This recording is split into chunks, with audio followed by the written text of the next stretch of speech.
या ठिकाणी महिला व बाल रुग्णालय 100 खाटांचं त्याचं आम्ही उद्घाटन केलं आहे। साधारणपणे 2016 साली याला मी मुख्यमंत्री असताना आपण मान्यता दिली होती आणि 18ला सर्व पैसे देऊन बांधकाम सुरू केलं होतं। मध्ये कोविडमुळे काही बांधकाम रखडलं होतं, पण आता ते बांधकाम सगळं पूर्ण झालं आहे आणि आपण स्वतः माझ्यासोबत त्याचा दौरा केला।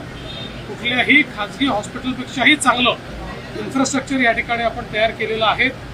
या भागामध्ये विशेषतः प्रसूतीकरता या ठिकाणी बालमृत्यू टाळण्याकरता सगळ्या प्रकारच्या व्यवस्था या हॉस्पिटलमध्ये करण्यात आलेल्या आहेत। एक प्रकारे खूप मोठं वरदान हे हॉस्पिटल आमच्या ज्या गरोदर माता आहेत त्यांच्याकरता आणि ज्या काही न्यूबॉर्न बेबीज आहेत त्यांच्याकरता असणार आहे। यासोबत कुपोषित बालकांकरता ही वेगळी व्यवस्था या ठिकाणी करण्यात आलेली आहे।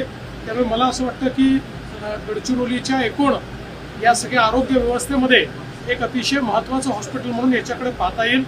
नुकतंच मी सिरोंच्यावरनं त्या ठिकाणी रुबी हॉलच्या मल्टीस्पेशालिटी क्लिनिकचंही उद्घाटन करून आलो आहे। तिथे एक क्लिनिक आहे, त्याच्यासोबत मेडिकल कॉलेज आहे, नर्सिंग कॉलेज आहे।